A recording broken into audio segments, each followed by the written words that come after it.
박정빈, 박영미의 성지 순례기.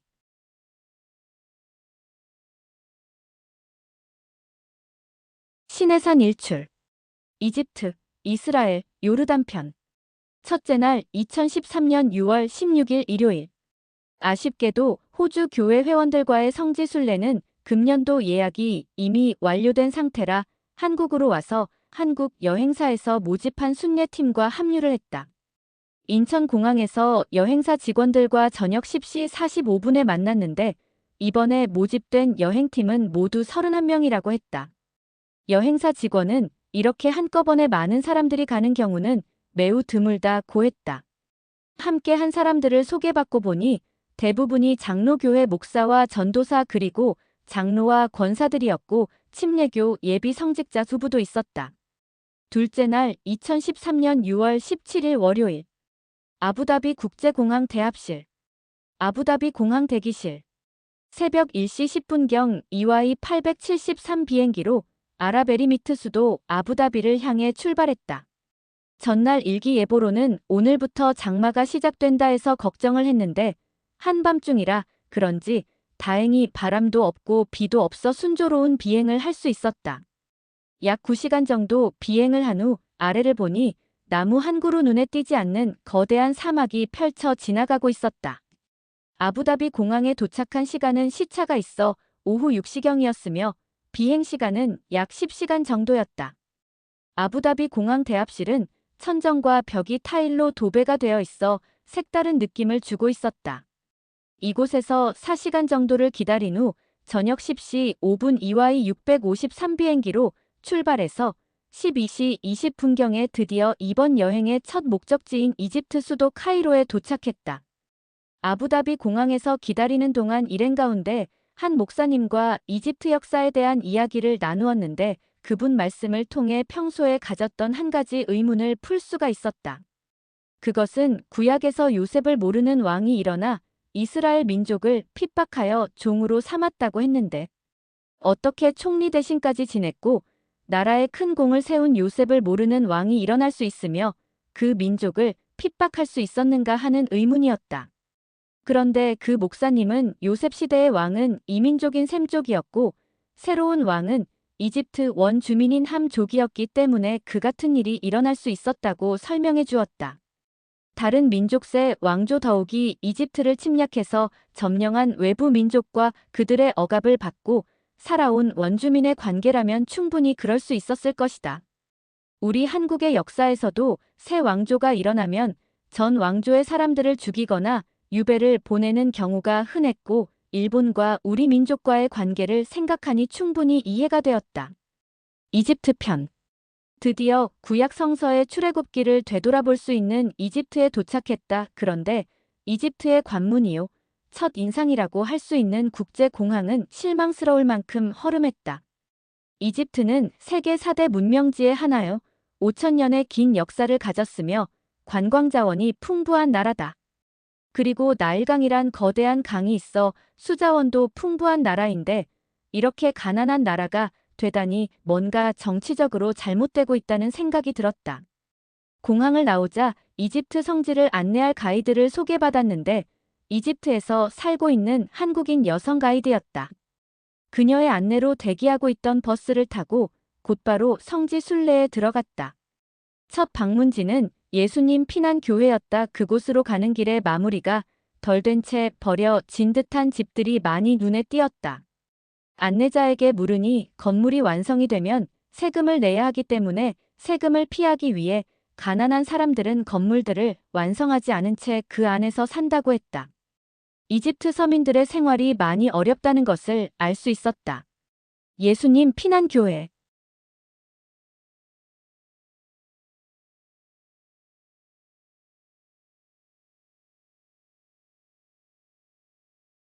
마태복음 2장에 13절에 주의 천사가 요셉의 꿈에 나타나 헤롯이 예수님을 죽이려 하니 모친 마리아와 함께 이집트로 피하라고 말한 내용이 나온다. 예수님 피난교회는 바로 예수님이 피난해서 살던 장소 위에 세워졌다고 하는데 교회가 세워진 그 지역은 사도 마가가 이집트에 와서 처음 복음을 전했던 곳이라고 했다. 교회 건물 밑에 동굴이 보존되어 있었는데 요셉과 마리아는 그곳에서 예수님과 함께 생활하였다고 했다. 동굴 안은 사람의 접근이 금지되고 있었으며 이집트 기독교인 콥틱 교회에 선택된 사람만이 특별한 날에 들어갈 수 있다고 했다. 교회 안에서는 사진 촬영이 금지되어 있었는데 둘러보니 12개의 굵은 기둥이 교회 건물 안에 있었으며 그 기둥의 숫자는 12사도를 뜻한다고 했다. 약간 다른 한 개의 기둥이 있었는데 그 기둥은 가롯 유다를 뜻한다고 했다.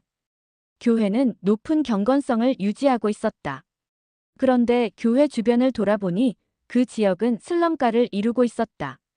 가이드의 설명에 의하면 이집트에서의 기독교인들은 전체 인구의 8% 정도라고 하는데 이집트 인구가 8천만 정도라고 하니 600만에서 700만 정도의 사람들이 기독교인이라는 말이 된다. 기독교인들은 인구의 90%에 이르는 회교도들로 인해 사회생활에서 상당한 차별을 받는다고 했다. 때로는 교회가 공격을 받기도 하며 직장에서는 승진이 어렵고 세금도 회교도들에 비해 더 많은 세금을 내야 한다고 했다.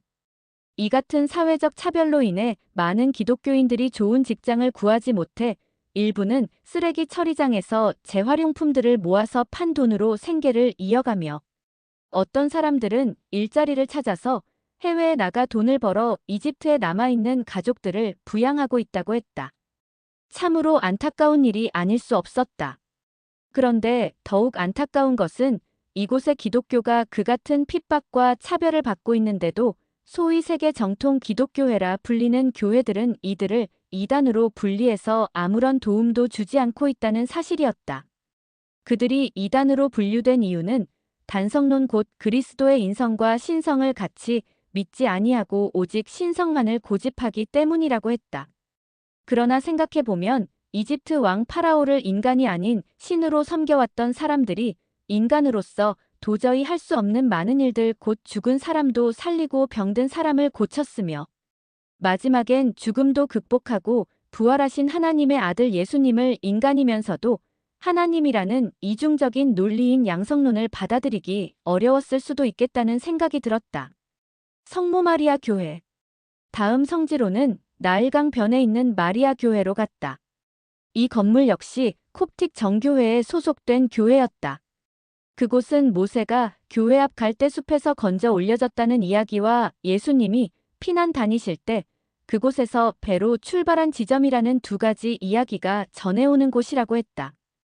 교회 탑은 새 봉우리로 되어 있었는데 성부 성자 성신을 나타낸 것이라고 했다.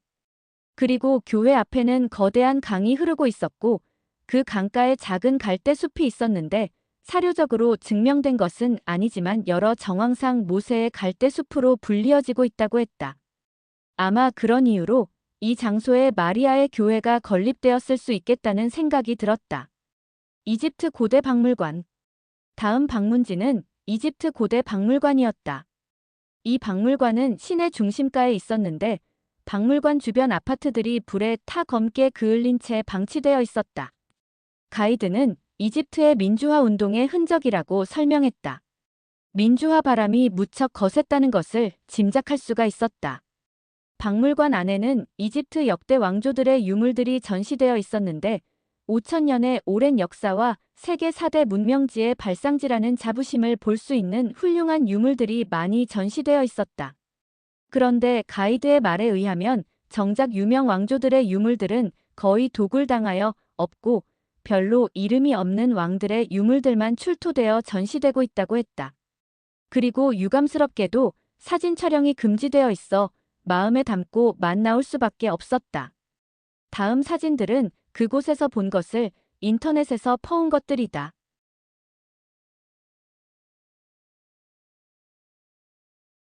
셋째 날 6월 18일 화요일. 피라미드와 스핑크스.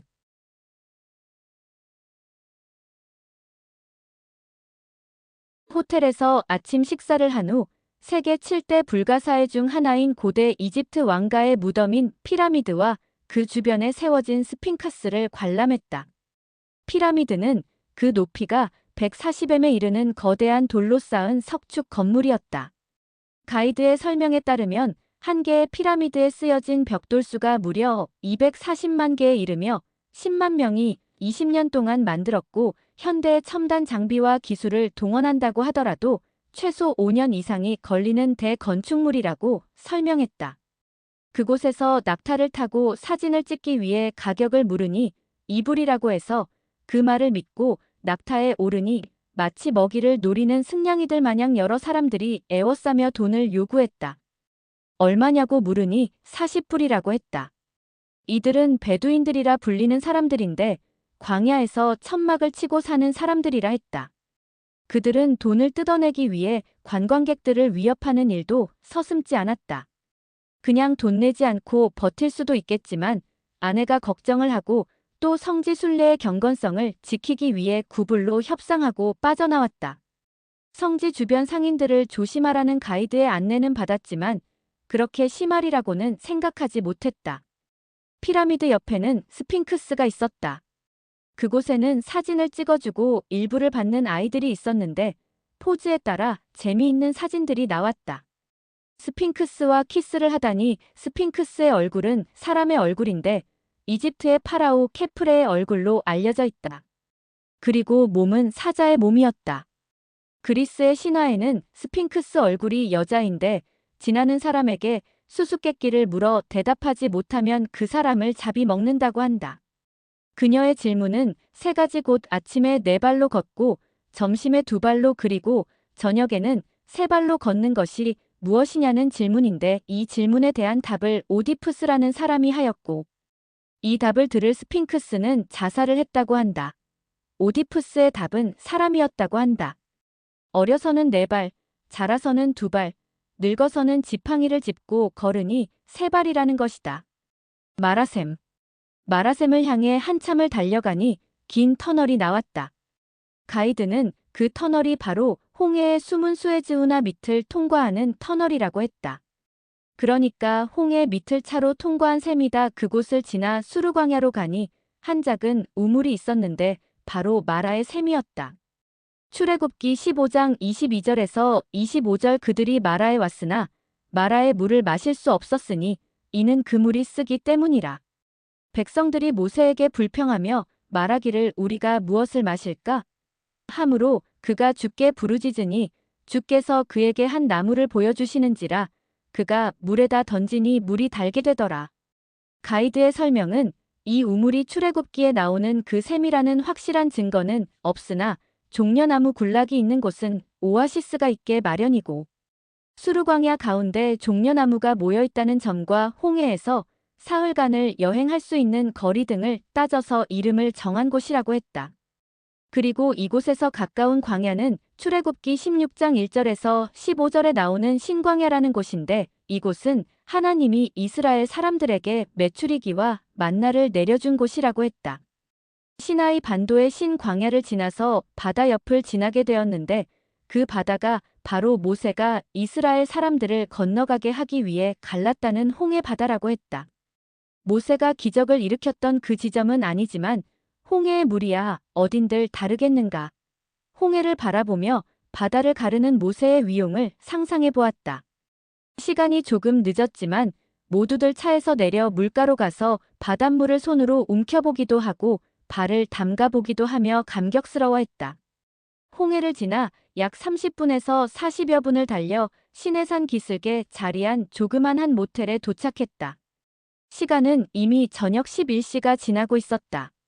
그곳에 도착하니 저녁 식사가 준비되어 있었는데 음식도 부실한 데다가 장시간의 여행으로 너무 피곤해서 먹는 둥 마는 둥 하고 서둘러 숙소로 들어갔다.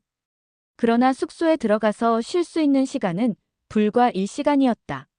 시내산 일출을 보기 위해서는 그날 밤 산에 오르지 않으면 안 되기 때문이었다. 간단하게 샤워를 하고 잠시 쉬었다가 저녁 12시 30분경 해발 2285m인 시내산 등정에 나섰다. 하루 종일의 여행으로 지쳐 있었지만 모세가 하나님을 만난 장소를 볼 수 있다는 기대감으로 피곤함을 견딜 수가 있었다.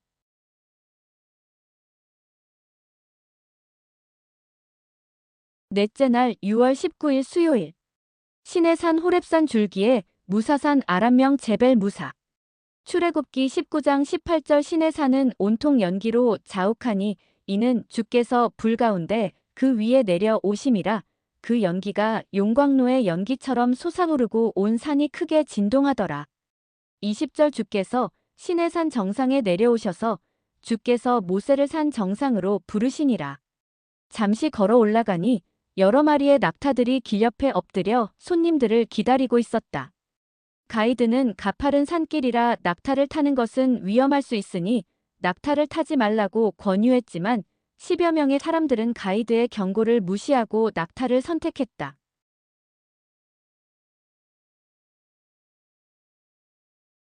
몹시 피곤한 탓도 있겠지만 서슴없이 타는 것을 보니 아마도 이미 다녀간 사람들로부터 안전하다는 말을 들은 것 같았다. 그러나 나머지는 모세가 오른 길이니 직접 체험하겠다며 걸어서 오르기로 했다. 우리 역시 걸었다. 정상까지 가는 시간은 3시간 정도인데 길이 온통 돌투성이라 쉽지 않은 길이었다. 각자 준비한 작은 손전등으로 오직 앞에 가는 사람들 발만 비추며 올라가는데 힘이 들면 쉬기도 하고 또 찬송으로 서로를 위로하며 올라가니 드디어 낙타 정거장이라고 불리는 산 정상 밑에 휴식터에 도착할 수가 있었다. 그곳에서 낙타를 타고 온 사람들과 합류를 해서 10여 분간 휴식을 취한 후 다시 등정을 시작했는데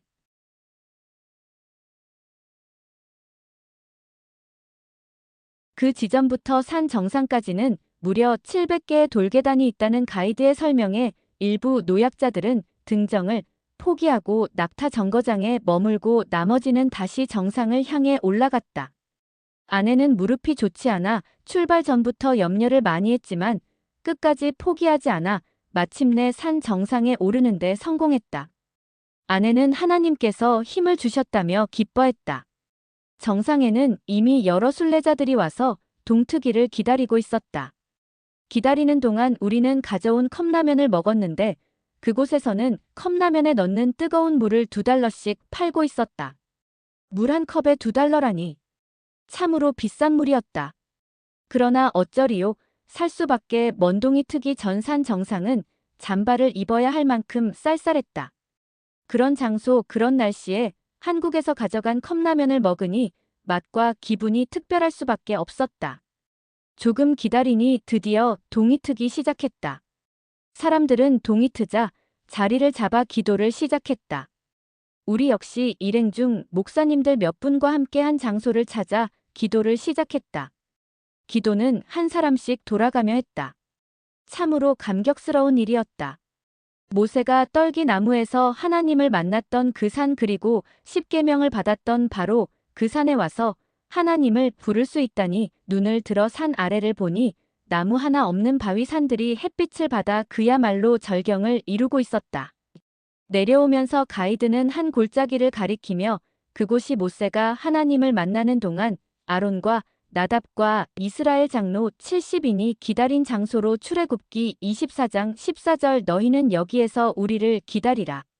추정되는 곳이라고 했다. 그리고 그곳에는 엘리야가 이세벨을 피해 도망와서 머물렀던 곳이라는 문구가 쓰여져 있었다. 날이 밝아 산을 내려오다 보니 밤새 올라온 길이 예사길이 아니었음을 알 수가 있었다. 밤중이라 전체적인 거리나 지형도 모른 채 그저 앞사람의 뒤만 보고 따라 가다 보니 어찌해서 정상까지 올랐지만 만약 밝은 날 그 길을 걸어 올라갔다면 분명 중도에 포기한 사람들도 있었을 것이라는 생각을 했다. 내려오는데 다리에 힘이 풀려 시간이 많이 걸렸다. 하산길 옆에는 어린아이들과 여인들이 포함된 상인들이 이른 아침부터 $1를 외치며 돌이나 기념품들을 팔고 있었다. 산 기슭으로 내려오자 모세가 호렙산에서 신의 산 하나님을 만날 때 불이 붙었으나 타지 않았단 떨기 나무가 보존되고 있다는 캐더린 성당으로 들어갔다. 이집트의 신의 산을 모세가 오른 산이라는 사실을 뒷받침하고 있는 것은 캐더린 성당이 그 이유로 지어졌기 때문이라고 했다. 캐더린이란 이름의 여인은 로마 귀족이었으나 로마가 그 많은 기독교를 받아들인 사람이었다. 로마 황제가 그녀의 인품과 학식을 안타깝게 여겨 사람들을 보내 회유를 시도했으나 오히려 자신을 설득시키려 온 사람들에게 복음을 전해 결국 처형을 당했다고 한다. 처형당한 그녀의 시체는 천사가 시내산 정상에 옮겨 놓았는데 사람들이 발견하고 들고 내려와 장사를 지냈다는 전설이 있다고 했다. 그런데 이번 시내산 등정을 통해 알게 된 한 가지 사실은 성경학자들 간에 이곳 이외의 시내산 곧 사우디 아라비아의 알라우즈 산을 모세가 하나님을 만난 시내산이라는 주장이 있다는 사실이었다. 그리고 그 근거로는 신약 갈라디아서 4장 25절에 아라비아의 시내산이라고 부르는 산이 있었으며 그 산 정상이 불탄 흔적처럼 검은색이라는 점 그리고 모세가 애굽을 이집트 탈출하여 살았던 미디안 광야 또한 아라비아에 있다는 점들 때문인데 이 외에도 여러 증거들이 이집트 시내산에 비해 더 많이 있다고 했다. 그러나 카톨릭을 비롯한 기독교는 물론이고 현지 국가인 아라비아 정부 역시 아직 이런 주장에 동의하지 않고 있다고 했다. 그런데 시내산 방문을 하면서 한 가지 석연하지 않은 사실은 모세가 애굽에서 이끌고 나온 사람들 수가 장정이 60만 명이라고 했는데 장정 한 명에 따른 식구는 적게 잡아도 3에서 4명 또는 그 이상은 될 것이고 이 수를 합하면 200만 명이 넘는다. 그런데 이집트의 시내산은 모세가 산을 내려올 때까지 이 많은 사람들이 기다릴 수 있는 공간이 없었다. 이것도 사우디아라비아의 알라우즈 산이 성경의 신의 산일 가능성이 높다고 주장하는 한 이유라고 했다. 그건 그렇고 교회 안의 떨기나무는 한국에서 흔히 볼 수 있는 산딸기 나무와 비슷했다. 그런데 가이드는 사람들이 이 기념적인 나무를 다른 곳에 심어서 기르려고 시도를 해보았으나 이상하게 성공을 할 수 없었다고 했다. 줄기가 잘 자라서 풍성하게 어울려져 있는 나무가 다른 곳에는 자랄 수가 없다니 조금 믿기가 어려운 일이다. 그리고 캐더린 성당 안에는 고대 성경사본 3,000점과 5,000개 이상의 희귀한 성경이 있으며 이곳에서 AD 300년에 기록된 세상에서 가장 오래된 신약 성경 사본이 발견되었는데 이를 발견한 독일 사람 티쉔도르프가 이 사본을 당시 동방 정교회의 보호자인 러시아 황제에게 주었고 러시아는 재정이 어렵게 되자 이 사본을 영국에 10만 파운을 받고 팔았다고 한다. 지금 그 사본은 영국 국영박물관에 보존되고 있다고 했다. 또 캐더린 성당 안에는 모세의 장인 이드로의 샘이라 불리는 우물터가 있었다.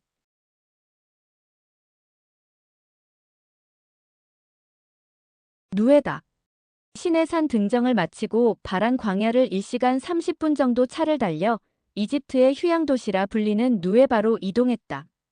휴양도시라고 하면 무언가 볼거리가 있을 법한데 일정이 바빠서 시간을 가지고 제대로 둘러볼 수 없다는 것이 많이 아쉬웠다.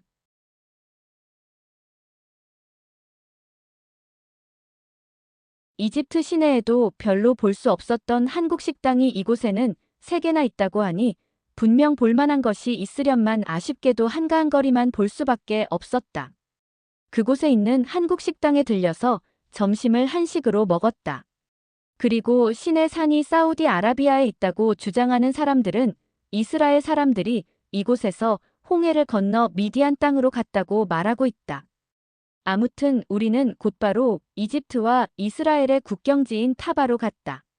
여권을 보이고 이집트 국경을 벗어난 순간 출입국 사무실 직원의 신호를 받고 한 사람이 짐 운반용 커리어를 끌고 오더니 우리가 끌고 가던 짐들을 무조건 실었다. 그리고는 이스라엘 국경까지 옮겨주더니 각자 일부를 요구했다. 우리는 이민성 직원이 짐을 조사하려는 줄 알고 얼떨결에 가방을 준 것인데 알고 보니 일부를 받아내기 위해 그렇게 한 것이다. 다른 사람들은 가이드의 설명을 듣고 강하게 거절해서 가방을 맡기지 않아 돈을 주지 않았다고 했다. 이집트 국경을 벗어나자 사람들 입에서 절로 터진 한마디 그것은 $1였다. 이집트 여행 내내 사람들로부터 귀에 익도록 들었던 말이기 때문이다.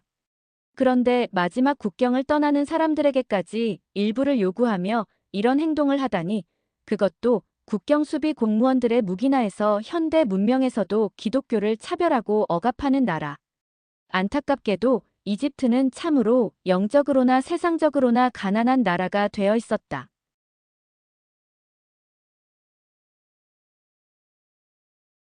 다음은 사우디아라비아에 신의 산이 있다고 주장하는 사람들이 말하는 증거들이다. 이스라엘 편. 이스라엘 땅에 들어서자 저절로 한 노래가 흥얼거려졌다. 이즈리얼, 이즈리얼, 가드 이즈 콜링 디 프롬 렌즈 어브 워, 베벌란 더 그레이트 이즈 팔링. 이란 찬송가다. 이스라엘은 하나님도 사랑하고 세계의 모든 기독교인들이 사랑하고 사모하는 나라다.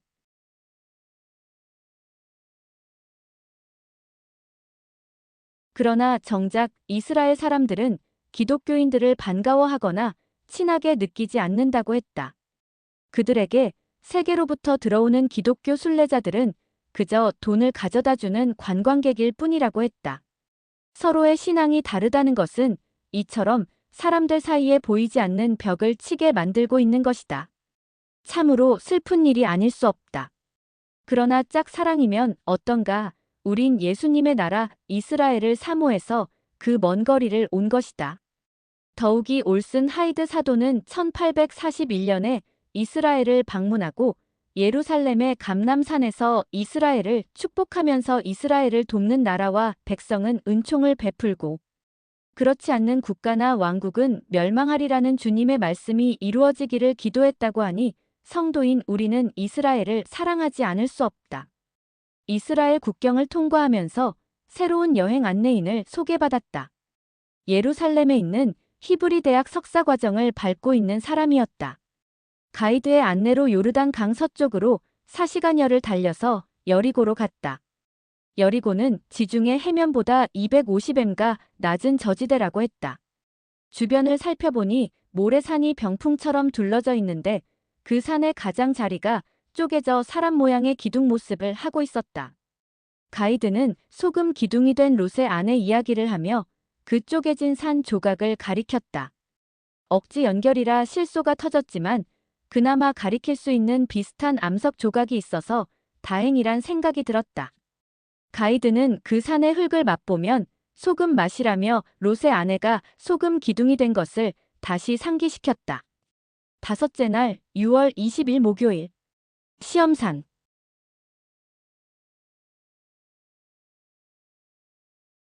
마태복음 4장 1절. 그때에 예수께서 마귀에게 시험을 받으시려고 성령의 인도로 광야에 가시니라. 여리고 호텔에서 아침 식사 후 예수님이 마귀로부터 시험을 받았다는 시험산으로 이동했다. 시험산 중턱에도 수도원이 있었다. 이스라엘은 성지마다 교회가 아닌 수도원들이 있었는데 이는 조금 특이한 일이었다. 생각건대 사람의 왕래가 잦은 곳이 아니고 신도들이 매주 모여서 예배를 드릴 수 있을 만큼 기독교 활동이 활발하지 않기 때문일 것이다. 여리고. 다음 방문지는 여리고였다. 열왕기하 2장 4절. 그리하여 그들이 여리고로 가니라. 13절. 그가 엘리야에게서 떨어진 외투를 집어들고 19절. 이 성읍의 위치는 아름다우나 물이 쓸모없으므로 땅이 불모지니이다.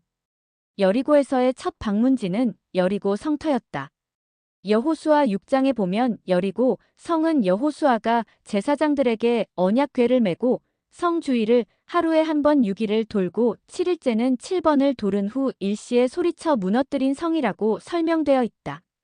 발굴된 형태를 돌아보니 성벽이 이중으로 만들어졌는데 가이드는 두 성벽 사이에 이스라엘 정탐꾼을 살려준 기생 라합이 살았으며 그 기생 라합의 후손 가운데 다윗 왕이 있었으니 라합은 예수님의 조상이 되는 영예를 가졌다는 경전의 내용을 상기시켜 주었다. 그리고 발굴된 유적에 의하면 성이 밖으로 무너진 흔적이 있어 이스라엘 사람들이 그 무너진 성벽을 딛고 쉽게 성 안으로 쳐들어갔을 것이라는 추측이 가능하다고 했다. 엘리사의 샘. 여리고 성 유적지를 돌아본 엘리사 샘으로 갔다. 엘리사의 샘은 여리고 성 옆에 있었는데 이 수원지에서 흐르는 물이 온 여리고를 적셔 농사를 짓게 하고 나무를 푸르게 만들고 있었다. 여리고 성터 위에 서서 주변을 살펴보니 나무도 많고 들에는 갖가지 농작물들이 자라고 있었다. 열왕기하 2장 19절에서 22절에 보면 여리고는 엘리사를 만나기 전까지는 황폐한 불모지였다. 이유는 물이 써서 농사를 지을 수 없었기 때문이었다. 엘리사는 여리고 사람들의 요청을 받고 물의 근원에 소금을 뿌려 물을 치유하는 기적을 행한다. 그 물은 오늘날까지 여리고에 과일과 채소를 풍성하게 만들고 있었다. 그리고 엘리야가 불마차를 타고 승천하며 제자인 엘리사에게 겉옷을 벗어주었던 장소도 수원지 근처에 있는 요단강 강변이라고 했다. 삭개오의 뽕나무. 삭개오의 뽕나무 이야기는 누가복음 19장에 나오는데 키가 작은 삭개오가 군중 속에 계신 예수님을 보기 위해 뽕나무에 올라가 있다가 예수님을 만난다는 내용이다. 그런데 막상 보니 뽕나무가 아니었다. 영명으로 시커모 트리라고 하는 나무인데 우리말로 돌무화과 나무이고 단풍나무과에 속한다. 그런데 왜 이런 나무를 뽕나무라고 표현했는지는 알지 못하나 그곳에서는 이 나무를 삭개오가 올라간 나무로 소개되고 있었다. 사해. 여리고를 뒤로하고 사해로 갔다. 어릴 적에 인상 깊게 본 사진은 누운 채 물에 떠다니면서 책을 읽는 모습이었는데 과연 그러한지 보고 싶었던 곳이다. 사해는 해수면에서 무려 427엠나 낮아서 그곳에 한번 들어온 물은 더 이상 흘러나갈 수가 없고 물의 염도는 34%로 높아서 일반 바닷물 평균 염도 3.5%의 9.6배에 이르기 때문에 어쩌다 흘러 들어오는 물줄기를 따라 물고기가 들어오면 곧 죽는다 해서 죽음의 바다 사해가 되었다고 한다. 호기 어린 마음으로 직접 들어가 보니 과연 사지를 벌리고 들어 누웠는데도 가라앉지 않았다. 그리고 앞으로 헤엄쳐 나가려고 해도 몸이 뒤뚱거려 잘 나가지지 않았다. 호수의 바닥은 진흙인데 미네랄이 풍부해서 진흙팩을 하면 피부 건강에 매우 좋다고 했다. 예뻐진다는데 누가 싫어하겠는가? 남녀 구분 없이 예뻐진다는 말에 진흙을 몸과 얼굴에 발라 너도 나도 흑인들이 되었다. 나도 그랬다. 사해는 말일에 일어날 징조로도 유명한 곳이다. 스가랴서 제14장과 에스겔서 47장의 사해가 성전에서 흘러나온 물로 치유가 되어 많은 물고기가 산다고 했다.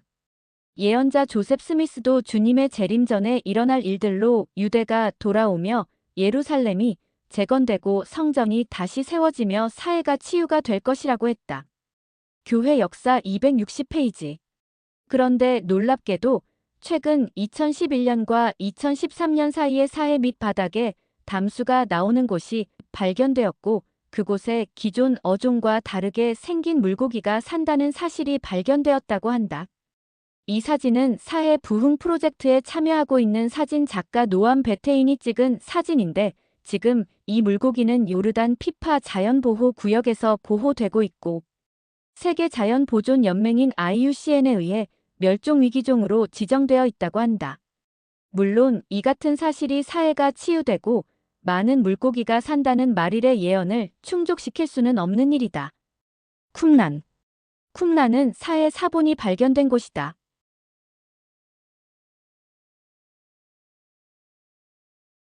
그곳에 영상관이 설치된 집이 있었는데 사해 지역의 특산물이 전시되어 영화를 관람한 후 쇼핑을 할 수 있도록 되어 있었다. 영화는 10분 남짓 상영되었는데 그 내용에 의하면 남자 수도사들이 그 지역에서 세상과 분리되어 살면서 사해 사본을 만들었다고 했다. 그들이 세상을 등지고 집단 생활을 한 것은 당시의 사회적 여건이 기독교를 용인하지 않았기 때문일 것이라는 것을 짐작할 수 있었다.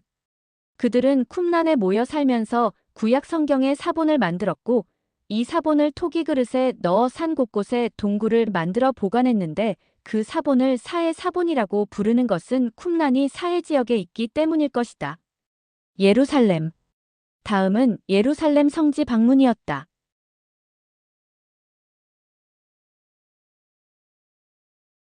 예루살렘 도시 전경이 보이는 언덕을 통과하다가 우리 교회의 건물인 BYU 센터 건물을 보았다. 일행들에게 양해를 구하고 잠시 차에서 내려 건물 사진을 찍었다. 사진이 안 나옴. 많이 아쉬웠지만 같이 간 일반 교회 성직자들에게 우리 교회가 예루살렘 성지에 우뚝 서 있음을 보여줄 수 있었다는 게 그나마 위로가 되었다. 다음 성지는 예수 승천 교회였는데 아쉽게도 예루살렘의 모든 성지는 자연 그대로 보존되지 못하고 그 자리를 기념하는 수도원 건물들로 채워져 있었다. 자연 그대로 보존되어 있었다면 더 감동스러웠을 텐데 하는 아쉬움이 컸지만, 그렇게라도 보존하지 않았다면 유대교나 회교권의 나라에서 그 흔적조차 없앨 것이라 생각하니 성지를 지키기 위한 사람들의 수고와 희생에 깊은 감사를 하지 않을 수 없었다. 승천교회 내부에는 예수님이 승천할 때 밟았을 것으로 여겨 진다는 장소가 본존되어 있었다. 그곳을 나와서 예수님께서 기도를 가르치신 곳으로 갔는데 그곳에는 주기도문 교회로 불리는 교회 건물이 있었다. 교회 담벽에는 수십 개의 언어로 된 기도문들이 병풍처럼 둘러져 있었는데 그 중에 우리 한국말로 된 주기도문도 있어서 많이 반가웠다. 그곳에서 내려오면서 예루살렘을 바라보는 장소에 이스라엘 사람들의 많은 무덤을 보았다. 그 무덤들 가운데 말라기 선지자와 스가랴 선지자도 묻혀 있다고 했다. 전설처럼 여겨지던 사람들이 평범한 사람들과 함께 무덤에 묻혀 있다는 사실이 신기로웠다. 특히 성전 사업을 예고하신 말라기 선지자님이 묻혀 있다는 소식에 반가움이 컸다.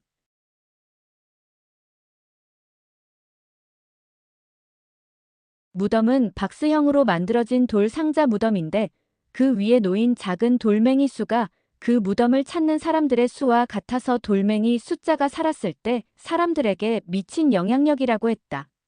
숫자가 많은 만큼 많은 사람들이 찾는다는 의미였다. 그리고 모든 무덤들은 감람산에 있는 성벽의 두 문을 향하고 있었다. 그 문은 아름답게 치장되어 있다 해서 황금문이라 불린다고 했다. 이 문은 마태복음 11장 8절과 요한복음 12장 3절에서 예수님께서 예루살렘에 입성하실 때 나귀 등을 타시고 종려나무를 들고 들어오신 문이다.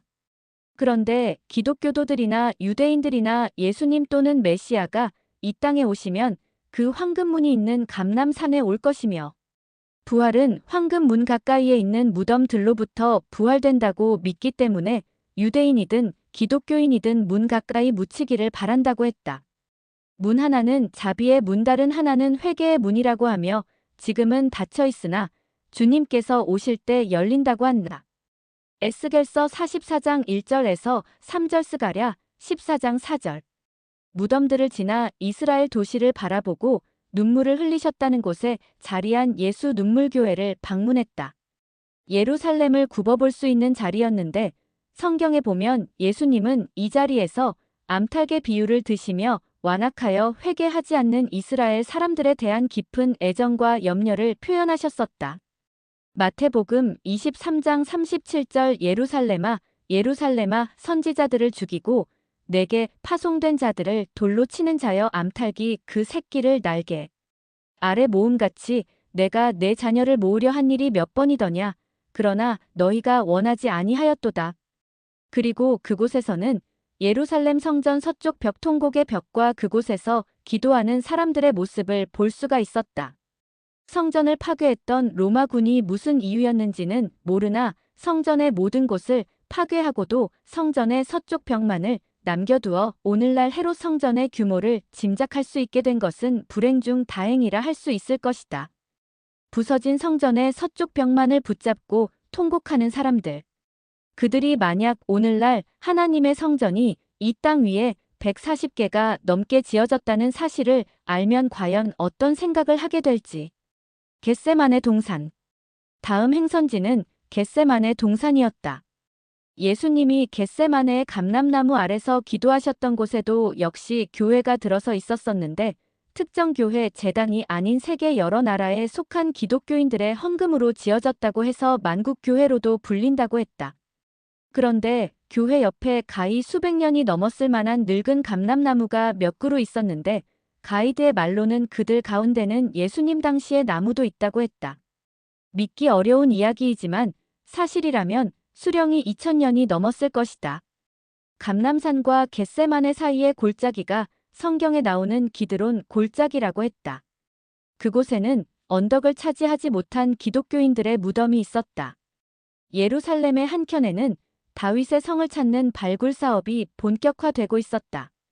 그리고 그곳에서 가까운 곳에 옛 지하 감옥으로 여겨지는 곳이 있었으며 베드로가 닭이 3번 울기 전 예수님을 부인하는 동상이 있었고 베드로의 통곡을 기념하는 교회도 있었다.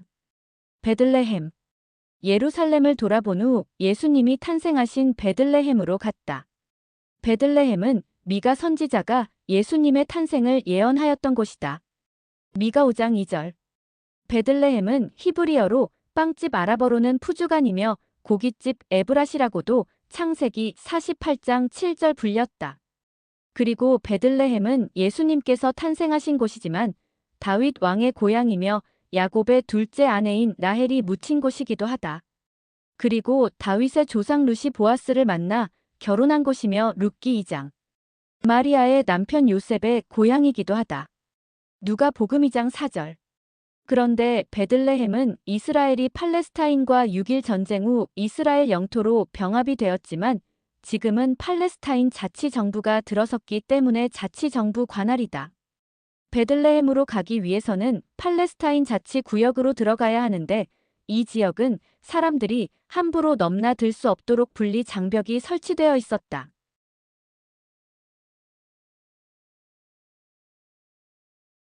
이 분리 장벽을 지나가기 위해서는 검문소를 통과하도록 되어 있었는데 통과하는 절차가 까다로워 많은 팔레스타인들의 원성을 사고 있다고 했다. 해마다 임산부들이 이 검문소를 통과하면서 지체되는 시간 때문에 차 안에서 출산을 해야 하는 일이 발생하고 있다고 했다.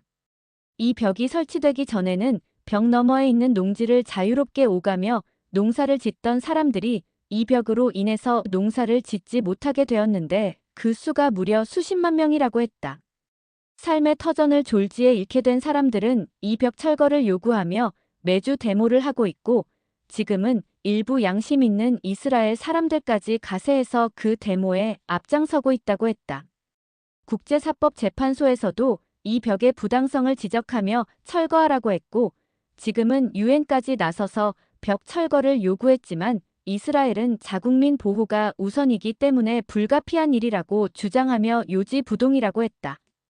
이스라엘의 우호적인 사람들도 이 벽 앞에 서면 생각이 달라질 수도 있겠다는 생각을 했다.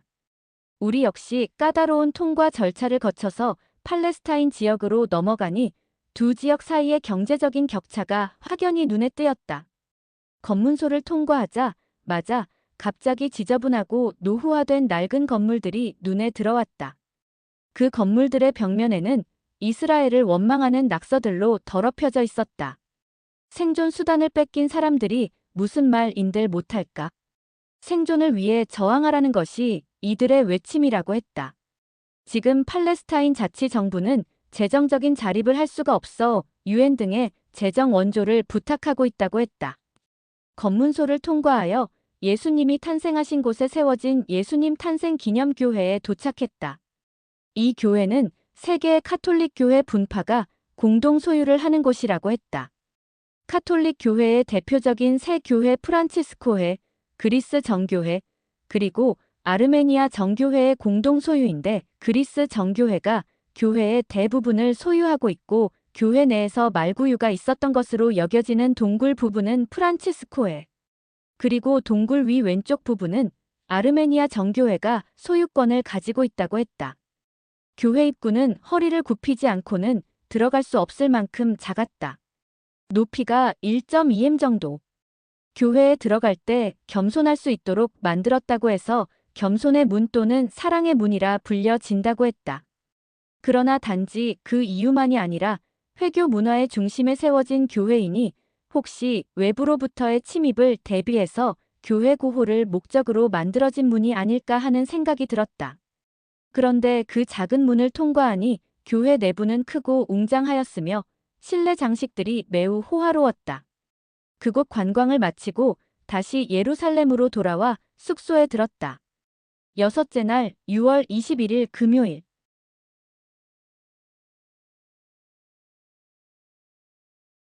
아무래도 어제 방문하지 못한 브리가명 대학센터가 마음에 걸렸다. 새벽 5시 30분에 피곤해하는 아내를 깨워 택시를 타고 대학센터에 갔다 이른 아침이라 학교를 지키는 경비원들이 있었는데 혹 이 시간에 우리를 안내할 사람이 없겠느냐고 물었는데 너무 이른 아침이라 어렵다고 했다. 많이 아쉽지만 학교 주변만을 둘러보고 올 수밖에 없었다. 학교 역시 주님께서 재림하신다는 감람산을 바라보는 위치에 있었다. 어떤 회원은 이 건물이 필요할 때 성전으로 전환될 수 있는 구조로 지어졌다는 말을 들었다고 했는데, 이 말이 사실이라면 감람산이 바라보이는 그곳에 하나님의 성전이 들어서는 것이니 말일의 징조로 예루살렘에 주님의 성전이 지어질 것이라는 예언이 성취가 된다.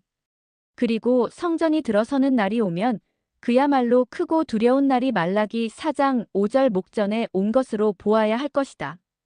우리뿐만 아니라 지금 이스라엘 사람들도 새로운 성전을 짓는 일로 이스라엘의 상징처럼 되어 있는 황금돔에 온 신경이 집중되어 있다고 했다. 그럴 수밖에 없는 것은 원래 이곳 황금돔 장소는 구약에서 두 개의 성전 솔로몬 성전과 스룹바벨 성전이 나중에 헤롯 성전으로 증축이 됨 있었던 장소였기 때문이다. 그러나 지금은 무슬림 교도들의 모스크가 회당 그 터 위에 자리 잡고 있어 그 터를 되찾을 기회만 엿보고 있다고 했다. 그리고 그 지역을 유대인들은 아브라함이 이삭을 바친 모리아산이요 방주에서 나온 노아가 하나님께 첫 제사를 지낸 곳으로 믿고 있으며 하나님께서 아담을 창조하실 때 이곳의 흙을 사용했다고 믿고 있다고 한다. 그런데 무슬림들 역시 이곳을 선지자 모하메드가 승천한 곳이요 아브라함이 이삭이 아닌 첫째 아들 이스마엘을 제사 지내려 했던 곳이라고 믿고 있어 그들 역시 어떤 경우든 이곳을 반드시 지켜야 할 성지로 생각하고 있다고 한다. 그러므로 황금돔이 있는 장소는 두 종파 간에 결코 양보할 수 없는 장소다. 정말 이스라엘은 이런저런 일들로 하루하루를 긴장 속에서 살아야 하는 나라였다. 양의 문. 예루살렘성은 몇 개의 성문이 있는데 우리 일행은 양의 문이라는 곳을 통과했다. 요한복음 5장에 보면 이 성문에서 가까이 있는 베데스다 연못이 예루살렘 양시장 곁에 있다고 했는데 그래서 이 문을 양의 문이라고 표현한 것 같다. 그러나 정작 성문에 새겨진 문양은 양이 아닌 사자였다. 그리고 이 문은 예수님이 재판을 받고 채찍을 맞은 후 골고다 언덕을 십자가를 지고 오르신 십자가 길로 들어갈 수 있는 문이기도 합니다. 베데스다 연못. 베데스다 연못은 예수님께서 38년 된 병자를 고치신 곳이다.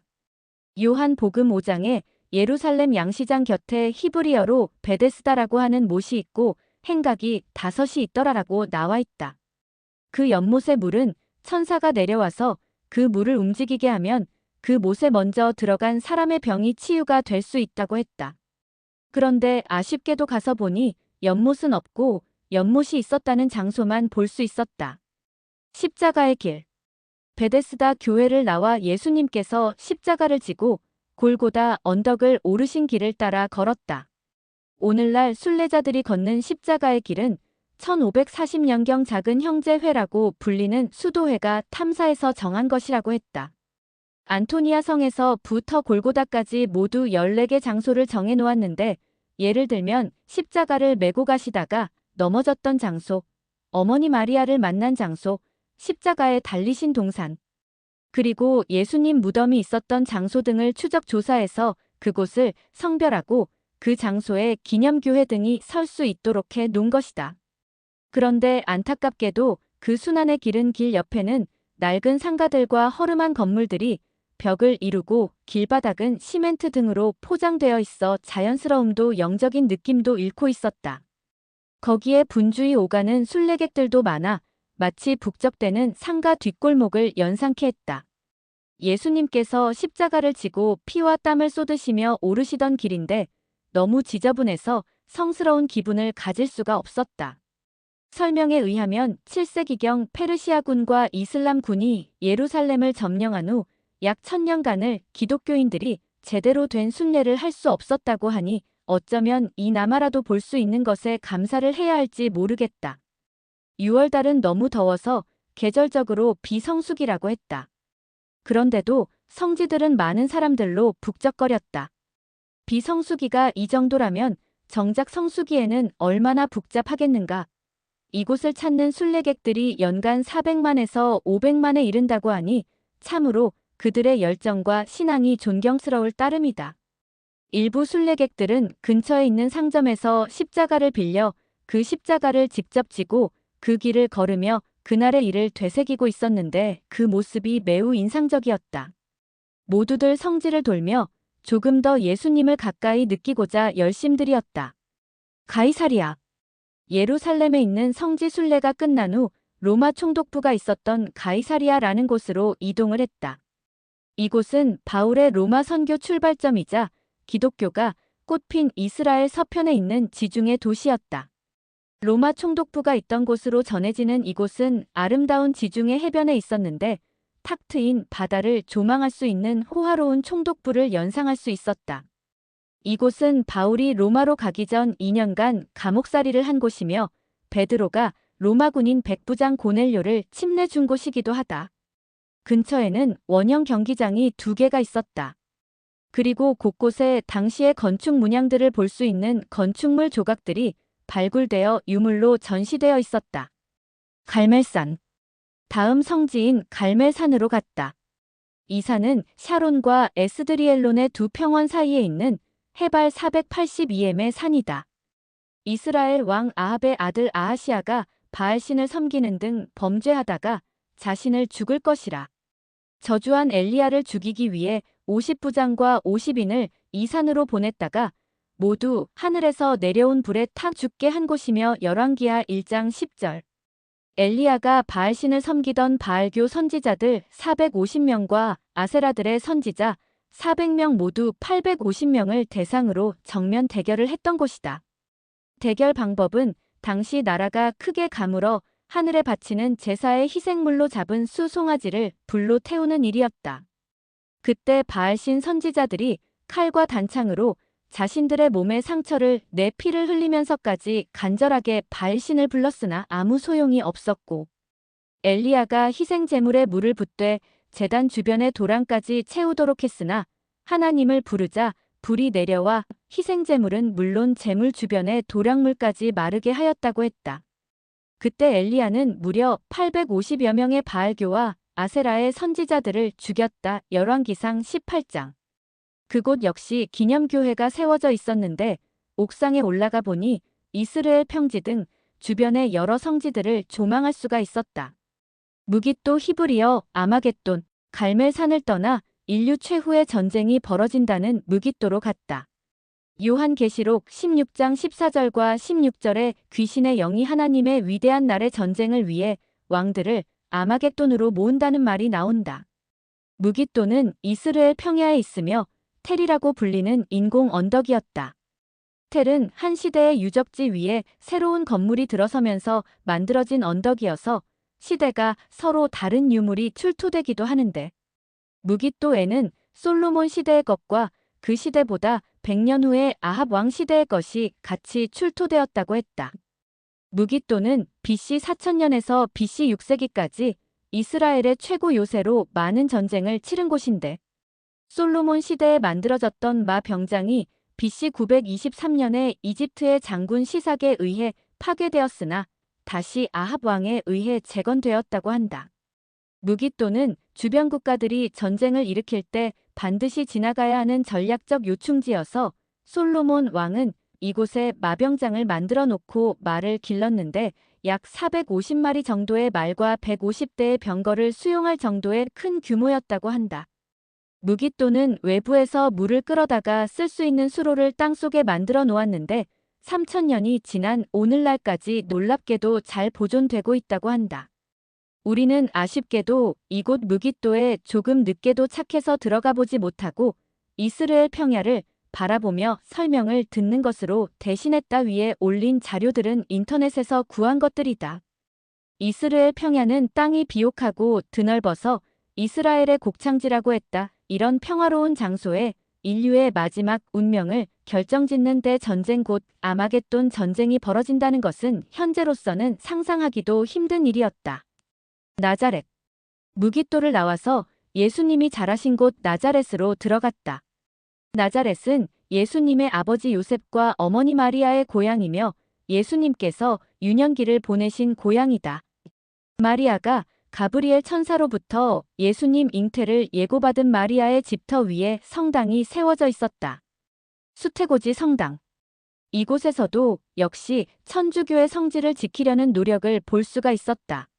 성지들을 돌아보며 성지 보존을 위해 희생하고 노력해온 기존 기독교 교회들에 대한 감사와 애정을 가질 수가 있었다. 특히 천주교회의 성지 보존에 대한 큰 공헌은 깊은 인상을 갖게 했다.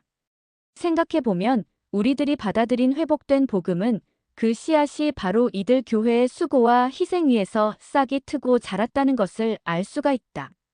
그들이 복음을 지키기 위해 숱한 역경을 감수하지 않았다면 어떻게 오늘날 하나님의 말씀인 성경을 가질 수 있었으며, 또한 이 같은 성지 보존을 위한 노력과 희생이 없었다면 어떻게 성경이 소설적인 신화가 아닌 실존했던 역사적 진실임을 확인할 수가 있었겠는가.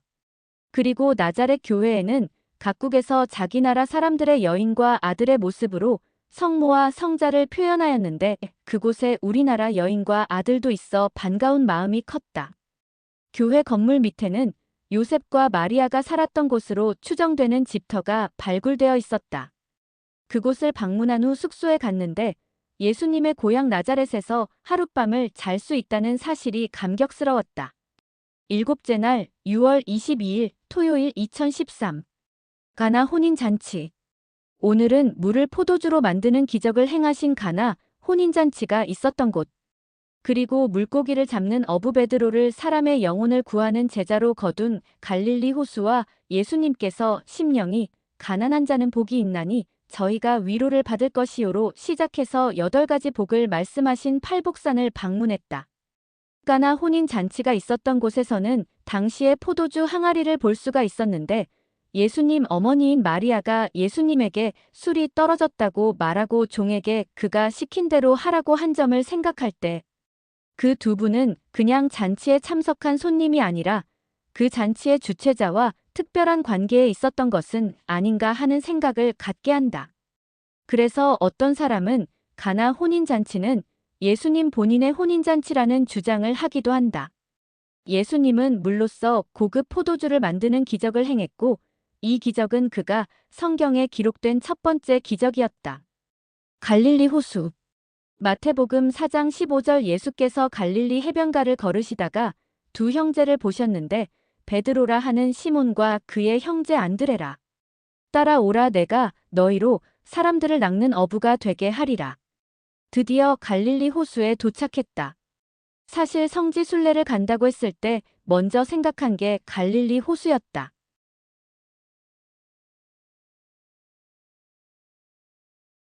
갈릴리 호수는 예수님이 성역에 대 부분을 행한 곳이다.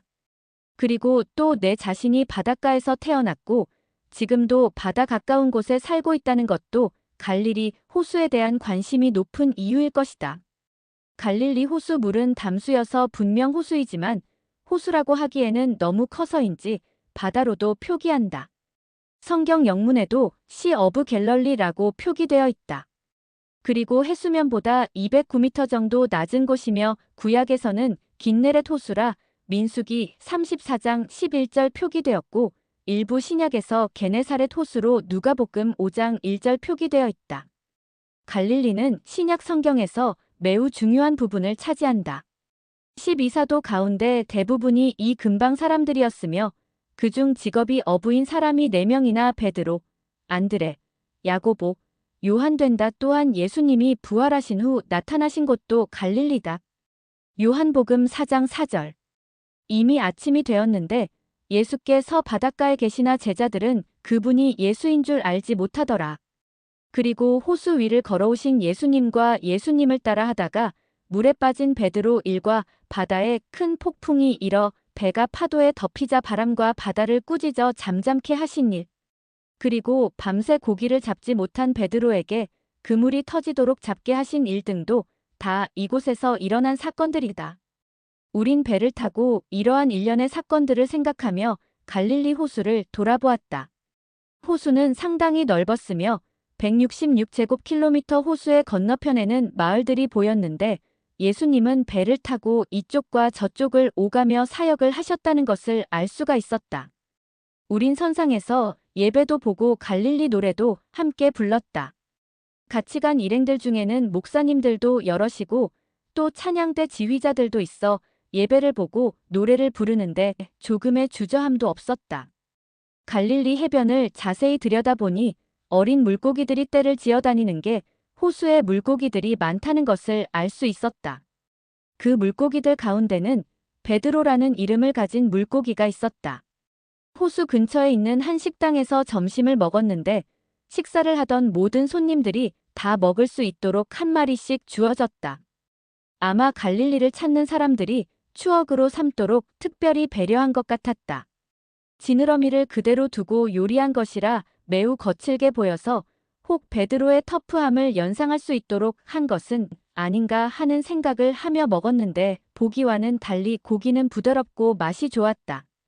갈릴리 호수 옆에 있는 가버나움 회당 자리를 둘러보았는데 거대한 건물터가 많이 발굴되어 있었다. 그곳에서 가까운 베드로의 집터도 둘러보았다. 가이드는 베드로의 집터를 조사해보면 집의 규모가 작지 않았다는 것을 알 수 있는데 이를 통해 베드로가 결코 무식하거나 가난한 사람이 아니었음을 알 수 있다고 했다. 사실 오늘날에도 자신의 배를 가진 어부들은 가난한 사람들이 아니다. 물론 이 집터 역시 역사적 사료가 있어 이를 근거로 정한 것은 아닐지 모른다. 지역 이름과 갈릴리 주변 상황을 고려해서 정했을지도 모른다. 그러나 어떠랴 사실 여부를 떠나 이런 유적들을 보는 것만으로 당시 상황을 상상하는데 충분하다는 생각이 들었다. 팔복산. 베드로의 집터 주변에 예수님과 베드로의 동상과 베드로의 동상이 서 있었다. 베드로는 예수님을 따라 바다에 뛰어드는 무모할 만큼의 순진함과 제사장 종의 귀를 자를 만큼의 저돌성과 충성심을 가진 제자였다. 그의 이름은 원래 시몬이었으나 예수님이 반석이라는 뜻을 가진 케파라는 이름을 주었는데 이 이름을 철자에 소리나는 대로 적으면 베드로가 된다고 한다. 그는 예수님의 교회를 이끌 수 있는 신권의 열쇠를 받은 사도였으니 지금의 선지자 위치임을 알 수 있다. 마태복음 16장 19절. 다음 행선지는 팔복산이었다. 예수님은 이 산에서 기독교인들의 삶의 지침이요 강령이라고 할 수 있는 8가지 복을 가르치셨다. 그런데 산이라고 하기에는 그렇게 높지 않아 조금 높은 언덕이라는 표현이 좋을 것 같았다.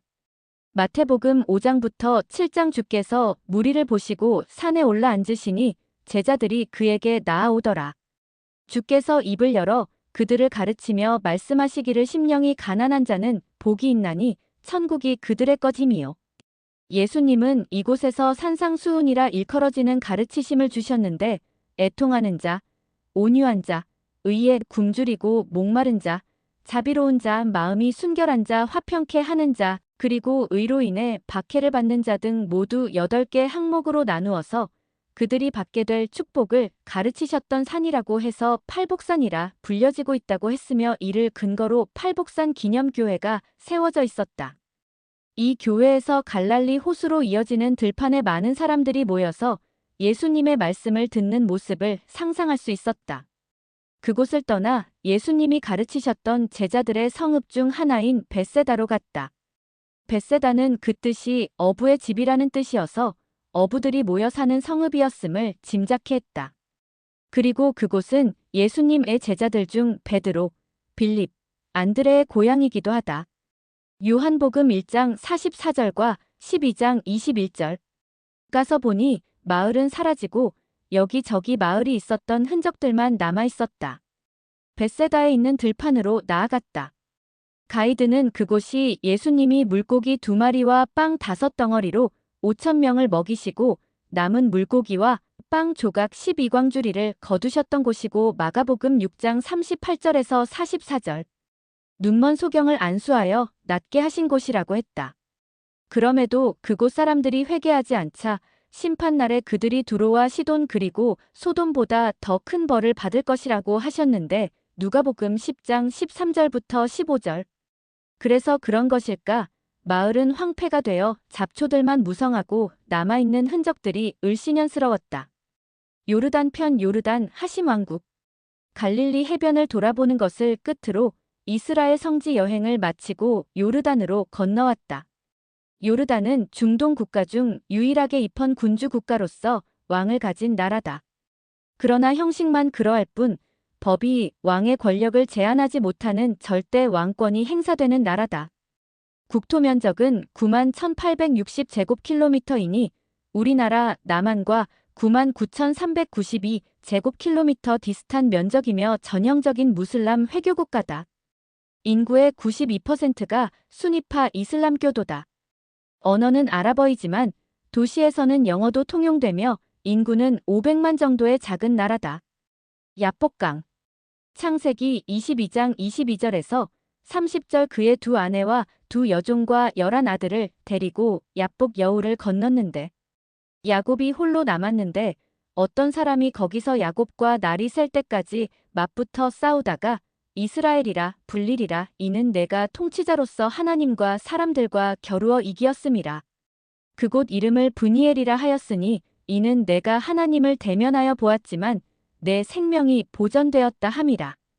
요르단의 첫 성지는 야곱이 천사와 씨름을 해서 이스라엘이라는 이름을 얻었다고 전해오는 야복강이었다. 야복이라는 말은 물이 흐르다는 뜻이며 이 강의 총 길이는 96km에 이른다고 했다.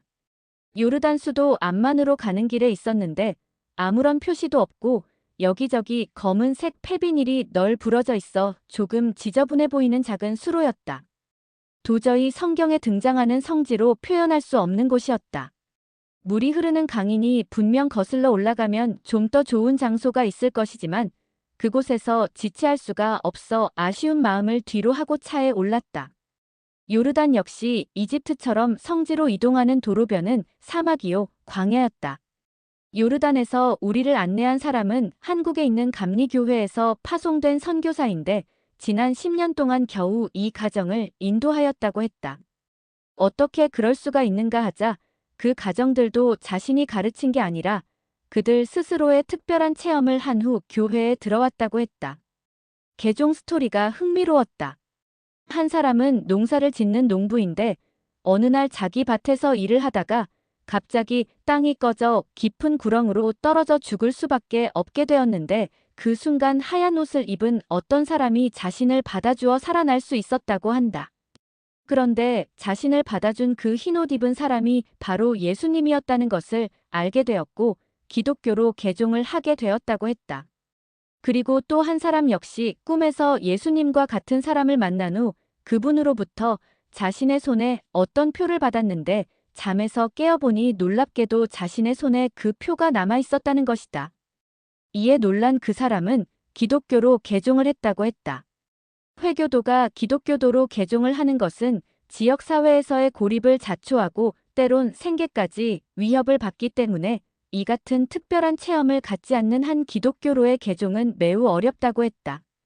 10년 동안 단지 두 가정을 인도하면서 선교사의 직분을 포기하지 않은 선교사도 놀랍지만 그런 사람을 10년 동안 재정적인 지원을 멈추지 않은 교회도 놀랍다. 지금 세상에는 비록 드러나지는 않지만 복음을 위해 희생하는 사람들이 의외로 많다는 것을 새삼 느낄 수 있었다.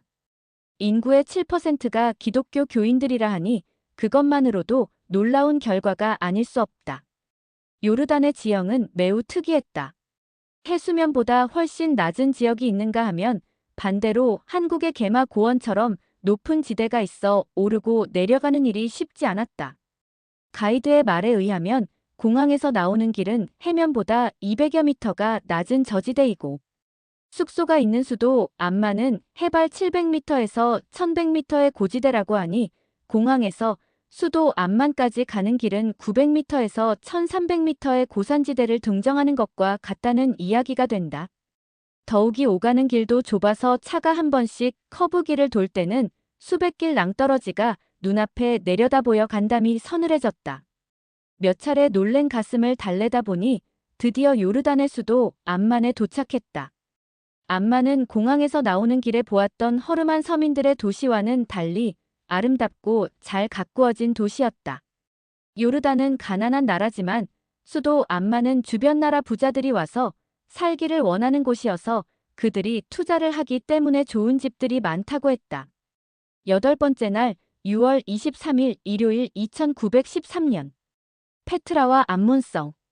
고대 암몬성과 페트라를 다른 이름 장미의 도시 방문했다. 암몬성은 암몬 백성이 살던 성인데 암몬 백성은 롯의 둘째 딸이 아버지를 술 먹여 낳은 자식들의 후손들을 말한다.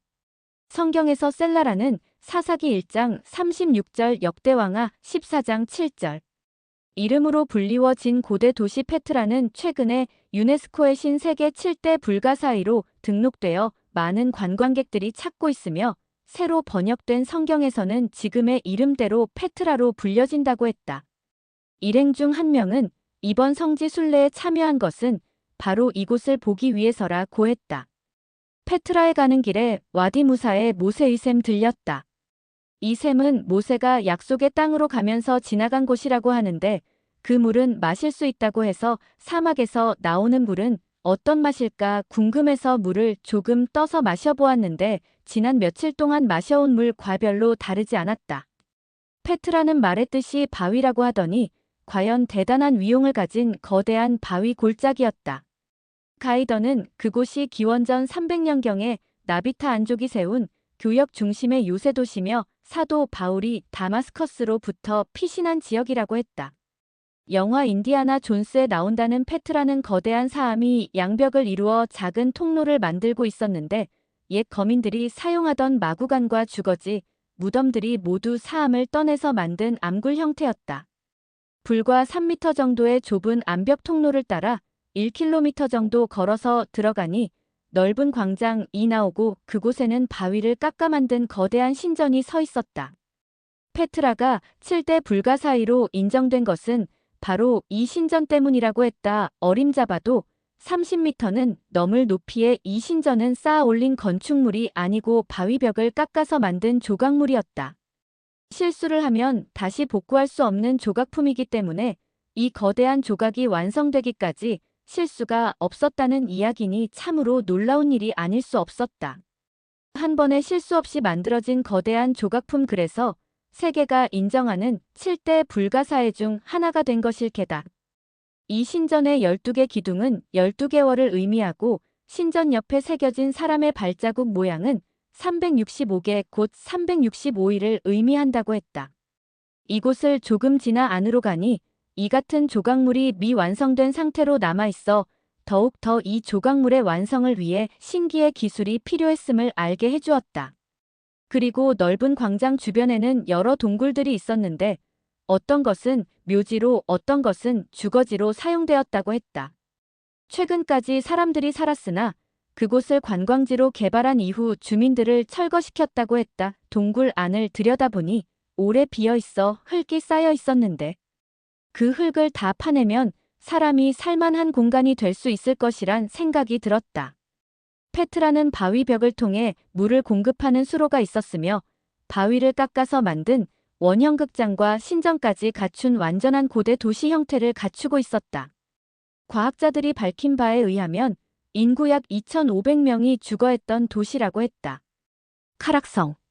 민수기 20장 17절에 보면 우리가 왕의 도로를 따라갈 것이며 하는 말이 나온다.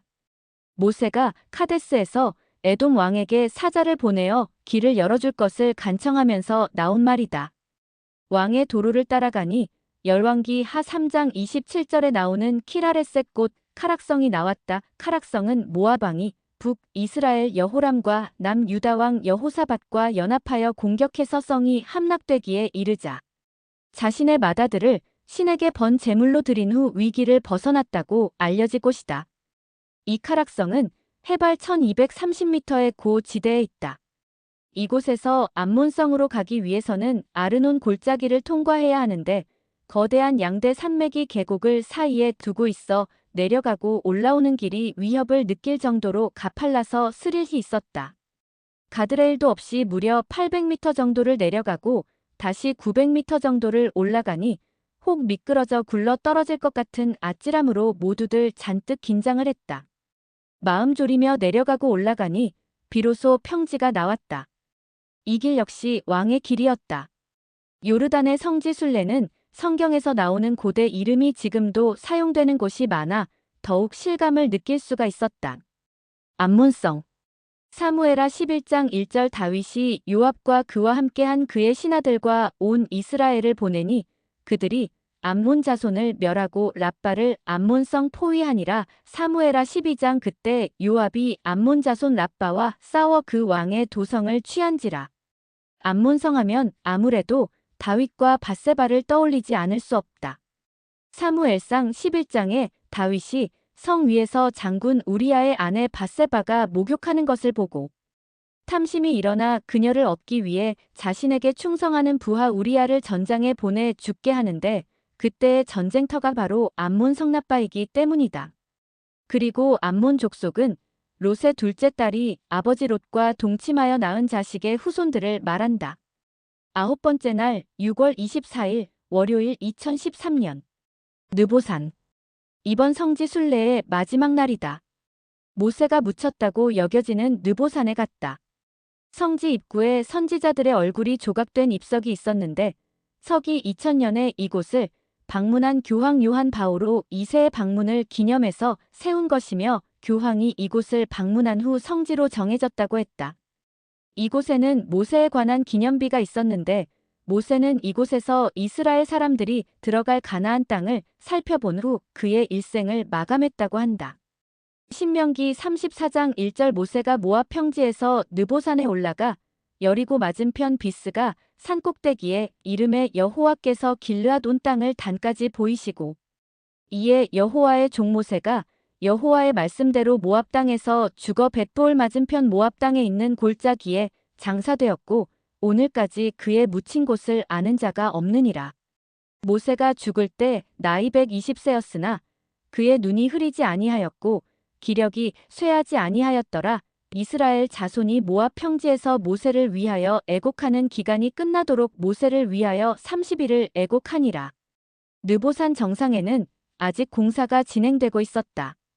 임시로 지어놓은 임시 건물 안에 큰 모자이크 작품이 있었다. 땅속에서 몇백 년을 보내온 터라 표면엔 마치 먼지가 쌓인 것처럼 뿌옇게 변색되어 있었으나 비교적 잘 보존되어 있는 작품이었다. 모자이크 작품은 요르단에서는 흔히 볼 수 있는 예술품인데, 비잔틴 문화의 동로마 유물이라고 했다. 모자이크는 초기 비잔틴 문화에서 많이 쓰여진 예술품인데 주로 궁중과 교회에서 많이 쓰여졌다고 한다. 그리고 그곳에는 모세를 기념하기 위해 지은 모세 기념교회가 있었고, 교회 뒤편으로 가자 모세가 광야에서 독사에 물린 사람들을 위해 쳐들었다는 놋쇠뱀이 세워져 있었다. 놋쇠뱀은 이스라엘 사람들이 광야에서 불뱀을 만나 죽게 되었을 때 모세가 하나님의 지시로 만든 것이다. 민수기 21장 8절, 9절. 주께서 모세에게 말씀하시기를 불뱀 한 마리를 만들어서 그것을 장대 위에 달아놓으라. 모세가 놋쇠로 뱀을 만들어 그 놋뱀을 보면 살더라. 이 작품은 이탈리아의 피렌체의 조각가 지오바니가 만들었으며, 놋뱀과 예수 그리스도의 십자가를 복합해서 누구든지 놋뱀을 보면 살아났듯이 누구든지 그리스도의 십자가를 따르면 구원받을 수 있다는 것을 상징해서 만든 작품이었다. 그리고 느보산에는 박물관이 있었는데 모세 시대에 사용되던 토기 그릇 등 여러 유물들이 전시되어 있었다. 성경 박물관. 느보산을 떠나 버스로 10여 분을 가니 성경 박물관이 나왔다.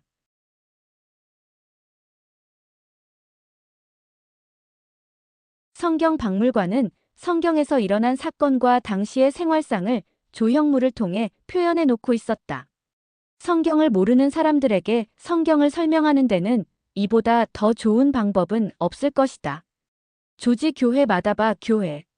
느보산과 성경 박물관을 관람한 후 마다바라는 작은 도시로 이동을 해서 점심을 먹었다. 마다바 도시는 모자이크 도시로 불릴 만큼 모자이크 예술이 융성한 곳이다. 거리의 상점에는 아름답고 정교한 모자이크 제품들이 많이 진열되어 있었다. 그곳은 지금 기독교인들이 많이 모여 사는 곳인데 원래 카락에서 살던 사람들이라고 했다. 1880년대 카락에서 무슬림인들과 기독교인들 간에 큰 분쟁이 있었는데 열세였던 기독교인들이 당시 요르단을 관할하고 있던 오스만 쿠르트 제국에 자신들이 모여서 살 수 있는 땅을 달라고 하자 그 지역을 주었다고 했다.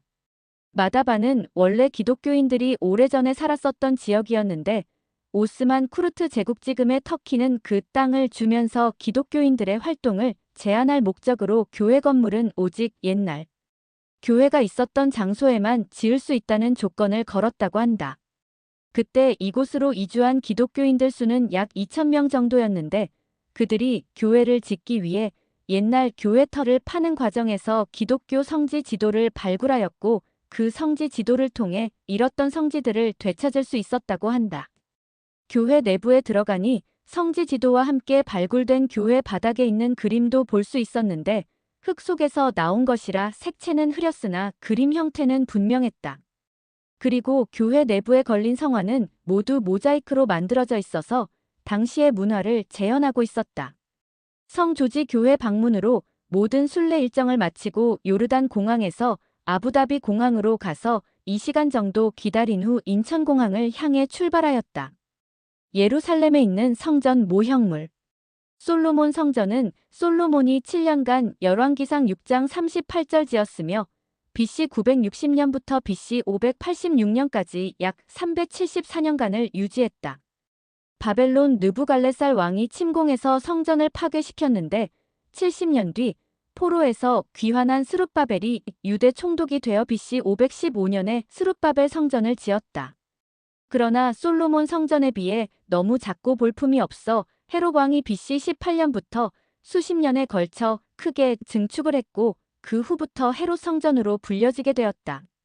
이 성전은 AD 70년에 로마군의 침공으로 다시 파괴되었고 AD 638년에 이슬람 세력이 들어와서 그 성전 터 위에 이슬람교의 상징물인 지금의 황금돔을 세웠다. 그리고 지금 유대인들은 세 번째 성전 곧 제3의 성전을 짓기 위해 성전위원회를 발족시키고 성전 건립을 서두르고 있다. 그들은 DNA 조사를 통해 성전에서 봉사할 레위인들을 뽑아서 준비시키고 있으며 또 성전에서 필요한 각종 집기, 곧 황금 촛대 등을 직접 제작해서 제3성전의 건립을 미리 준비하고 있다고 한다. 성지 순례를 마치고 모든 일정이 작은 문제도 없이 순조롭게 마무리되었다. 지금까지 세상을 시끄럽게 하고 있는 이집트 국민들의 소요는 우리가 이집트를 떠난 후부터 시작되었고 날씨는 청명해서 비가 오거나 바람이 불어 일정에 지장을 주는 일도 없었다. 비록 고된 일정이었지만 즐겁고 편안한 마음으로 함께한 사람들과 정담을 나누며 성지 순례를 마감할 수 있었다. 참으로 큰 축복이 아닐 수 없었다. 사실 성지 순례를 오래전부터 생각해 왔었지만 정작 가야겠다는 생각이 든 것은 최근이었다. 그래서 성지 순례를 떠나야겠다고 아내에게 말하니 아내는 중동의 정세적 불안이 적지 않으니 차라리 미국으로 가서 우리 교회 성지들을 돌아보는 게 좋겠다고 했다. 나 역시 중동 지역에 대한 불안함이 없던 것은 아니어서 선뜻 밀고 나갈 용기가 나지 않아 망설이고 있었는데 뜻밖의 한 아들이 외국 여행을 다녀오더니 여행 경비 일체를 댈 테니 성지 순례를 떠나라고 했다. 여행 중에 갑자기 부모님을 성지에 보내야 한다는 느낌이 들었다는 것이다. 그렇게 되자 우리는 하나님의 뜻으로 받아들이게 되었고 결국 다녀오게 되었다. 돌아와서 생각해보니 지난 9일간의 여행이 꿈만 같았다. 성경을 읽지 않아도 상상만으로 머릿속에 성경 내용이 펼쳐졌다. 예루살렘에서 이런 일이 있었고 여리고에서 저런 일이 있었다고 하면 바로 이런 일과 저런 일이 성경 내용이었다. 아, 그래서 그토록 많은 사람들이 성지 순례를 다녔던 거구나 싶었다. 호수에 가서 직접 배를 타고 호수를 돌며 그곳에서 있었던 여러 일들을 상상해 보았는데 돌아와서 돌이켜보니 눈앞에 선하게 상상했던 일들이 떠올려진다. 주님의 말씀을 듣고 그물이 찢어지도록 고기를 잡았던 베드로, 바다 위를 걸으시고 자신을 따라하다가 물에 빠진 베드로를 구하시며 풍랑이 심하게 일자 그 풍랑을 꾸짖어 잠잠케 하신 주님이 보다 쉽게 머리에 떠올려졌다. 미처 돌아보지 못한 성지들을 더 돌아보고 이런 느낌을 더 갖고 싶다는 마음이 간절해졌다. 그리고 이번 여행에서 유대인들이 기독교와의 관계에서 있었던 여러 가지 사건들을 때문에 기독교에 대한 뿌리 깊은 불신과 적대감을 가지고 있다는 새로운 사실을 알게 되었다. 그 사건들 가운데는 십자군의 유대인 참살 사건이 있는데 십자군은 첫 번째 원정에서 당시 이스라엘에 살고 있던 유대인들 30만 명 가운데 29만 명을 죽였다고 하니 유대인들은 결코 기독교인들을 용서하지 못할 것이다. 게다가 유대인들이 나라 없이 각국을 떠돌아다닐 때 기독교인들로부터 많은 학대를 받았다고 한다. 그래서 그들은 일반 생활에서조차 기독교와 연관된 것은 일체하지 않는다고 했다. 구급차에도 적십자 모양을 사용하지 않으며 가능한 모든 곳에 십자가를 연상시키는 표시나 상징물을 사용하지 않는다고 했다. 심지어는 수학에서 덧셈표가 십자가 모양을 닮았다고 해서 다르게 표시하고 아라비아 숫자 4에도 십자가 모양이 있다고 해서 사용하지 않는다고 한다. 그러다 보니 기독교로 개종한 유대인들에게 대해 경멸과 조롱은 예사이고 때론 폭탄 테러 등 생명까지 위협을 한다는 것이다. 예를 들면 2008년에 이스라엘 명절인 불임절을 맞아 한 기독교인 가정에 폭탄을 선물로 포장해서 보냈는데 그 폭탄이 터져 16세 소년이 크게 다친 사건이 일어났고 2009년에는 기독교인 아버지와 아들을 납치를 해서 아들 손에 수류탄을 묶어 고압 전류가 흐르는 철조망을 걷게 해 숨지게 하는 사건이 발생했다고 한다. 그리고 몰래 예배를 보는데도 돌을 던져 유리창을 깨기도 하고 때론 예배실에 불을 지르는 일도 있다고 했다. 그런데 그럼에도 불구하고 기독교인들이 꾸준하게 증가하고 있는데 특이한 것은 개종자 대부분이 선교사나 회원들의 권유로 개종한 것이 아니라 요르단에서 우리를 안내했던 선교사의 증언처럼 개인적으로 특별한 경험을 한 후 개종을 하고 있다고 했다. 어떤 사람은 통곡의 벽에서 기도하는 도중 예수님을 보고 개종을 결심했고 어떤 사람은 자동차에 치여 죽게 되었는데 예수님 도움을 받아 살아난 후 개종을 했고 어떤 가족은 가족 5명이 모두 예수님을 보고 개종을 결심했다고 했다. 이렇듯 개종 이유가 확실하기 때문에 사회적으로 고립이 되거나 생명의 위협을 받더라도 신앙을 지킨다는 것이다. 성경학자들은 말일에 주님의 재림이 일어나기 전에 일어날 일들을 다음과 같이 말하고 있는데 우리 교회와 크게 다르지 않다. 1. 이스라엘의 집합 모세, 이사야 그리고 예레미야 등의 선지지들은 이스라엘의 흩어짐과 신명기 4장 27절에서 28절, 28장 25절 몰몬경 니파이 전서 10장 12절과 22장 3절 재집합을 예언했다. 몰몬경 니파이 전서 10장 14절 19장 16절 니파이 후서 9장 2절 제3니파이 20장 29절에서 46절까지 신명기 30장 이사야 2장 1절에서 5절 26장 30절 11장 10절에서 12절 예레미야 16장 15절 이 그리스도의 복음이 온 세상에 전달된다. 마태복음 24장 14절, 마태복음 10장 23절 로마서 11장 25절, 26절 스가랴 12장 10절 3. 하나님의 성전이 예루살렘에 다시 건축된다.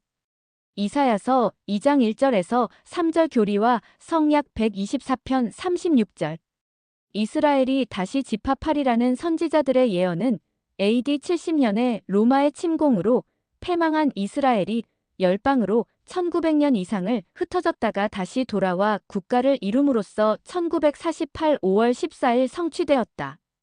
또한 복음이 땅끝까지 전파되리라는 예언은 매스컴의 발달과 선교사들의 노력으로 지구촌 곳곳에 전달되고 있으며 특히 복음이 전달되기 가장 힘들다고 생각해서 땅끝이라 불려지는 공산주의 국가들과 유대인들에게도 그리스도의 복음이 전달되고 있다.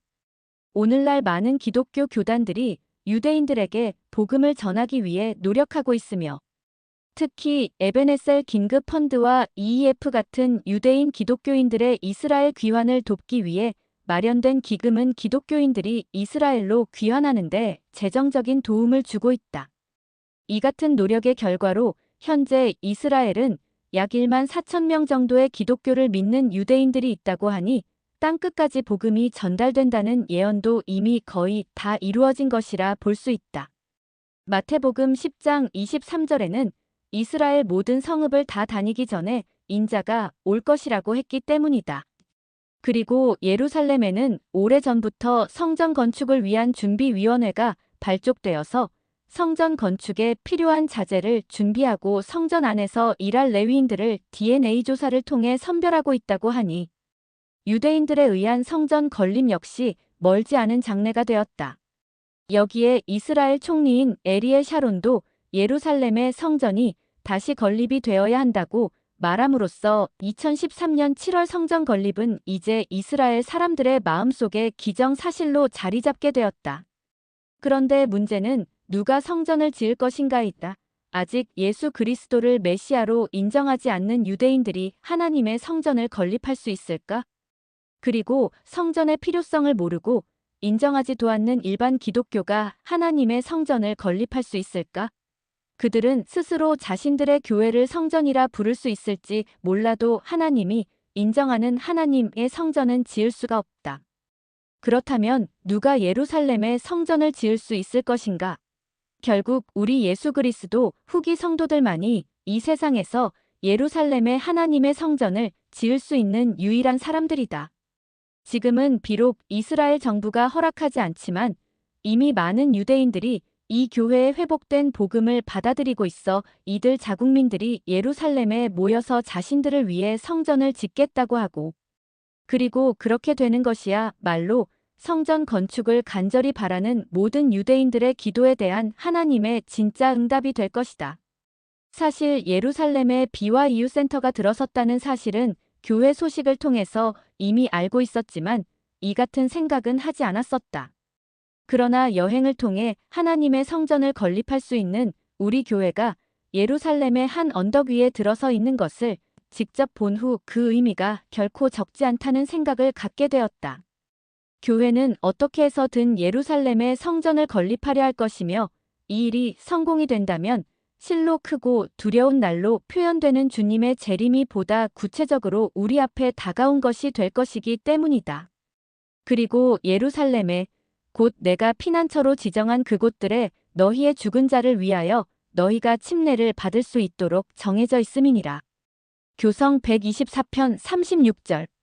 보라 내가 너희에게 이르노니 이 큰 날이 이르기 전에 해가 어두워지고 달이 피로 변할 것이요 별들이 하늘에서 떨어지고 더 큰 표적들이 위로는 하늘과 아래로는 땅에 있을 것이요. 교리와 성약 29편 14절. 무화과 나무의 한 비유를 배우라. 그 가지가 유연해지고 잎이 나오면 여름이 가까운 줄 너희가 아나니. 마태복음 24장 32절. 성지 순례의 기회를 주신 하나님의 크신 사랑과 은혜에 깊은 감사를 드리며 성지 순례기를 마친다.